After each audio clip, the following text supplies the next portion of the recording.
ಅದು BJP ಆಗಲಿ JDS ಆಗಲಿ ಕಾಂಗ್ರೆಸ್ ಆಗಲಿ ಎಲ್ಲವೂ ಹಾಗೆ ಆಗಿಬಿಟ್ಟಿವೆ. ಅದು ಭ್ರಷ್ಟಾಚಾರ ಆಗಲಿ ಇನ್ನೊಂದಾಗಲಿ ಮತ್ತೊಂದಾಗಲಿ everything has gone to dogs. Sorry to say this. ಏನಾಗಿದೆ ಈಗ ಇವು ಮೊದಲನೇ ವಿಚಾರ ಹಂಚಿಕೆ, ಈ ಭೂಮಿ ಹಂಚಿಕೆ ಬಗ್ಗೆ ವಿಚಾರ ಮಾಡಿದ್ರೆ ಈಗ CA ಸೈಟ್ಗಳನ್ನು ಪರಭಾರೆ ಮಾಡೋದಕ್ಕೆ ಒಂದು ಗೈಡ್ಲೈನ್ ಇದೆ, ಮಾರ್ಗಸೂಚಿ. ಅದನ್ನು ಆಕ್ಷನ್ ಮಾಡಬೇಕು, ಪಬ್ಲಿಕ್ ಆಕ್ಷನ್ ಮಾಡಬೇಕು. ಹಾಗೆ ಕೆಲವೊಂದು ಎಕ್ಸೆಪ್ಷನಲ್ ಪರಿಸ್ಥಿತಿಗಳಲ್ಲಿ ಅದನ್ನು ಕ್ಯಾಬಿನೆಟ್ ತೀರ್ಮಾನ ತಗೋಬಹುದು ಅಂತೇಳಿ. ಆದರೆ ಒಂದು ಪಕ್ಷದ ಕ್ಯಾಬಿನೆಟ್ಟು ತನ್ನ ಪಕ್ಷದ ಕಚೇರಿಗೆ ತಾನೇ ಅದನ್ನು ಕೊಡಬೇಕಾ? It's hugely questionable decision. Property ಬಗ್ಗೆ ಭಾಳ ದೊಡ್ಡ ಪ್ರಶ್ನೆಗಳು ಇರ್ತವೆ. ಅದಕ್ಕೆ ಹೊಂದ್ಕೊಂಡಂಗೆ ಈ ರಾಷ್ಟ್ರತನ ಪರಿಷತ್ತಿಗೆ ಎಕರೆ ಗಂಟಲೆ 100 ಎಕರೆ ಗಂಟಲೆ ಕೊಟ್ಟಿದ್ದು ಸುಳ್ಳ, ಅದು ನಿಜನೇ. ಯಡಿಯೂರಪ್ಪ ಮೊದಲನೇ ಸರ್ಕಾರ ಇದ್ದಾಗ ಕೊಟ್ಟಿದ್ದೆಷ್ಟು, ಆಮೇಲೆ ಎರಡನೇ ಸರ್ಕಾರ ಇದ್ದಾಗ ಕೊಟ್ಟಿದ್ದೆಷ್ಟು, ಬೊಮ್ಮಾಯಿ ಕೊಟ್ಟಿದ್ದೆಷ್ಟು, ಸದಾನಂದ ಗೌಡರು ಕೊಟ್ಟಿದ್ದೆಷ್ಟು, ಶೆಟ್ಟರ್ ಕೊಟ್ಟಿದ್ದೆಷ್ಟು, ಲೆಕ್ಕ ತೆಗೆದ್ರೆ ದೊಡ್ಡ ಲ್ಯಾಂಡ್ ಬ್ಯಾಂಕ್ ಇದೆ ಅವ್ರ ಹತ್ರ. ಇವು ಟೆಕ್ನಿಕ್ಯಾಲಿಟಿಗಳಿದು. ನಾನು ಒಂದು ಎಜುಕೇಷನ್ ಇನ್ಸ್ಟಿಟ್ಯೂಷನ್ ಮಾಡ್ತಿದ್ದೇನೆ, ನಮ್ಮದೊಂದು NGO, these are all technicalities. Eventually it adds up to that particular organisation only. ಅದು RSSಗೆ ಒಂದು ಅದಕ್ಕೆ ಅದರ ಟ್ಯಾಲಿಯಲ್ಲೇ ಬರೋದು. ಆದರೆ ಇದಿದೆಯಲ್ಲ, ಆಗಲೇ ಶಿವಶಂಕರ್ ಸರ್ ಹೇಳ್ತಿದ್ರಲ್ಲ, ಇದು ವಿರೋಧ ಪಕ್ಷದಲ್ಲಿದ್ದಾಗ ಇವರು ಅತ್ಯಂತ ಪ್ಯಾಷನೇಟ್ ಆಗಿ ಭ್ರಷ್ಟಾಚಾರದ ವಿರುದ್ಧ ಹೋರಾಟ ಮಾಡ್ತಾರೆ ಅಂತೇಳಿ.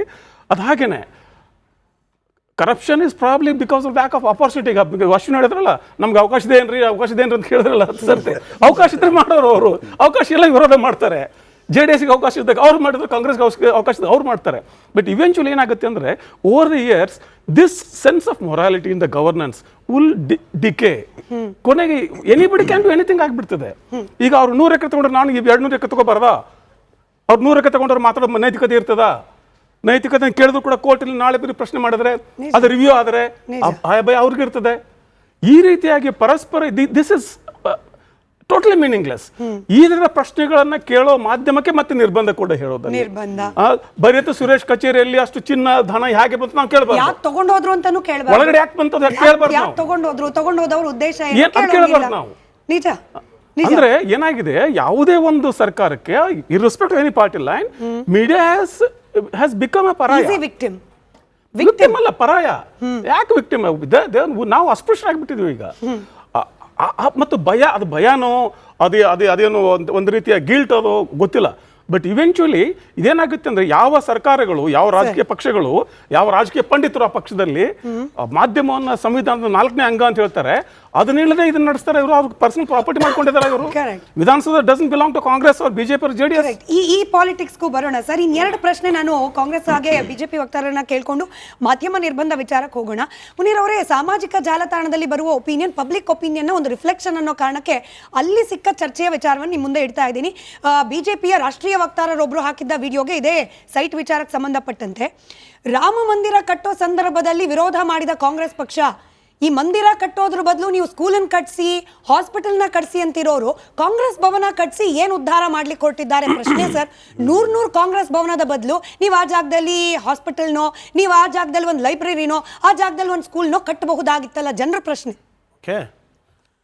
ರಾಮ ಮಂದಿರವನ್ನ ಕಾಂಗ್ರೆಸ್ ವಿರೋಧಿಸಿದ್ದಿದ್ರೆ 1993ರಲ್ಲಿ PV ನರಸಿಂಹರಾವ್ ಅವರು ರಾಮ ಮಂದಿರದ ಟ್ರಸ್ಟ್, ಅಯೋಧ್ಯ ಟ್ರಸ್ಟ್ ನ ಮುಖಾಂತರ 67 ಎಕರೆ ಜಮೀನನ್ನ, we are speaking about Rahul ಗಾಂಧಿ's period of Congress sir. ಅಲ್ಲ ಅದೇಗೆ ಸ್ಪೀಕಿಂಗ್ ಆಫ್ ಕಾಂಗ್ರೆಸ್, ಕೇಳಿಸ್ಕೊಳ್ಳಿ ಇಲ್ಲಿ ಒಂದು ನಿಮಿಷ. ಕಾಂಗ್ರೆಸ್ ಅಧಿಕೃತವಾಗಿ ಯಾರೋ ಒಬ್ರು ಲೀಡರ್ಗಳು, ಅವರು ನಾಸ್ತಿಕನಾಗಿರ್ಬೋದು, ಯಾರೋ ಒಬ್ರು ಮಾತಾಡಿದ್ರು, ಅದು ಪ್ರಶ್ನೆ ಆಗಲ್ಲ. ಕಾಂಗ್ರೆಸ್ ಅಧಿಕೃತವಾಗಿ ನಾವು ರಾಮ ಮಂದಿರ ವಿರುದ್ಧವಾಗಿದ್ದೀವಿ, ರಾಮ ಮಂದಿರ ಕಟ್ಟೋದು ಬೇಡ ಅಂತ ಎಲ್ಲಿಯೂ ಹೇಳಿಲ್ಲ. ಅದರ ಪ್ರಯತ್ನವಾಗಿ 67 ಎಕರೆ ಜಮೀನನ್ನ ಅಯೋಧ್ಯ ಟ್ರಸ್ಟ್ ಮೂಲಕ ಮಾಡಿಬಿಟ್ಟು, ಇವತ್ತು 30 ವರ್ಷ ಆಗ್ತಿತ್ರಿ ರಾಮ ಮಂದಿರ ಕಟ್ಬಿಟ್ಟು, ಅದನ್ನ ಕೋರ್ಟಿಗೆ ಹೋಗ್ಬಿಟ್ಟು ಅಬ್ಜೆಕ್ಟ್ ಮಾಡಿಬಿಟ್ಟು, ಇಲ್ಲ ನಾವು ಕೆಡವಿನೇ ಕಟ್ಟಬೇಕು, ನಾವು ಭಾರತ ದೇಶದ ಸೆಕ್ಯುಲರಿಸಮ್ ನ, ಆ ಜಾತ್ಯತೀತನ ಸಂವಿಧಾನವನ್ನ ಕಗ್ಗೊಲೆ ಮಾಡಿ ಅಲ್ಲೇ ಕಟ್ಟಬೇಕು, ಅದು ಕಟ್ಟಿದ್ರೆ ನಮ್ಗೆ ರಾಜಕೀಯ ಅಂತ ಕೇಳಿದ್ರು ರಾಮ ಮಂದಿರ. ಅದಕ್ಕೆ ರಾಮ ಮಂದಿರ ನನ್ನ ಪ್ರಶ್ನೆಯ ಉದ್ದೇಶ ಇದ್ದಿದ್ದು, ಭವನಗಳ ಬದಲು, ಮಂದಿರಗಳ ಬದಲು, ದೇವಸ್ಥಾನದ ಬದಲು ಡೈರೆಕ್ಟ್ ಆಗಿ ಹೇಳೋದಾದ್ರೆ ಹಾಸ್ಪಿಟಲ್ನ, ಸ್ಕೂಲ್ನ ಕಟ್ಟಿಸಬಹುದಾಗಿತ್ತು. ಕಾಂಗ್ರೆಸ್ ಭವನದ ಬದಲು ಕಾಂಗ್ರೆಸ್ನ ಹೆಸರಲ್ಲೇನೆ ಒಂದು ಹಾಸ್ಪಿಟಲ್ ಕಟ್ಟಿಸಬಹುದಾಗಿತ್ತು, ಕಾಂಗ್ರೆಸ್ನ ಹೆಸರಲ್ಲೇನೆ ಒಂದು ಸ್ಕೂಲ್.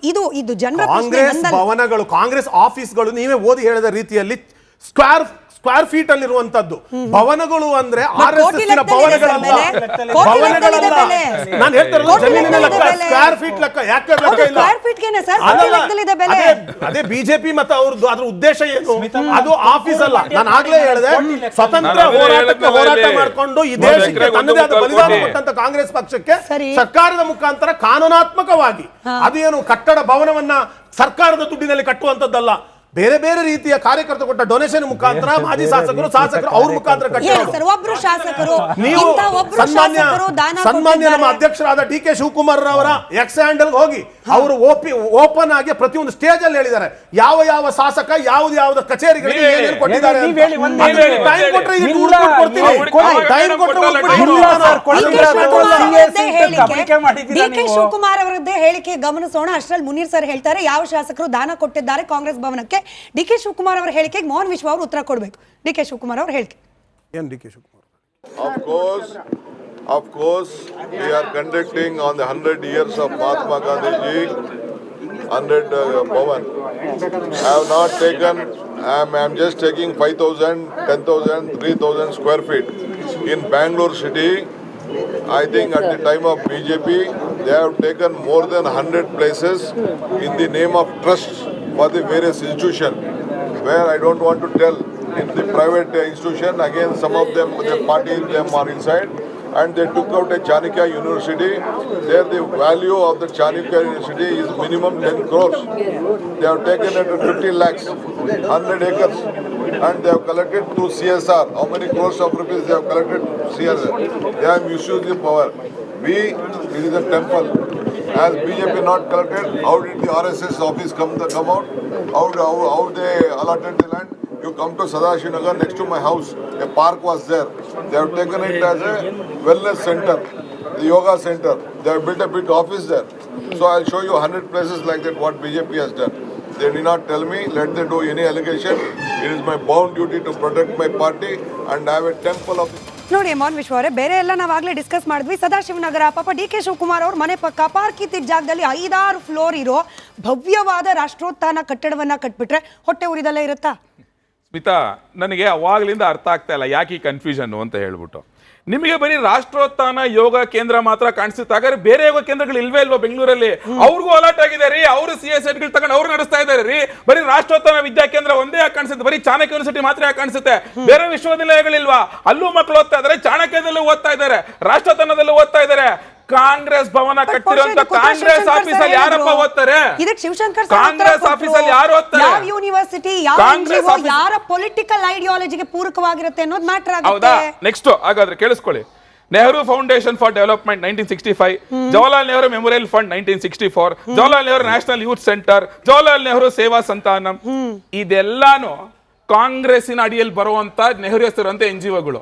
ಇವ್ರಿಗೆಲ್ಲ ದೇಶದಾದ್ಯಂತ 1000 ಎಕರೆ ಇಷ್ಟು ವರ್ಷ ಅಲಾಟ್ ಮಾಡ್ಕೊಂಡ್ ಬಂದಿಲ್ವಾ? ಇವ್ರು ಮಾಡ್ತಿರೋದೇನು? ಯಾವುದೋ ಒಂದು ಫೆಲೋಶಿಪ್, ಸ್ಕಾಲರ್ಶಿಪ್, ಸ್ಕೂಲ್ ನಡೆಸೋದು, ರಿಸರ್ಚ್ ನಡೆಸೋದು, ಆಯ್ತಲ್ಲ? ಇದನ್ನ ಯಾಕೆ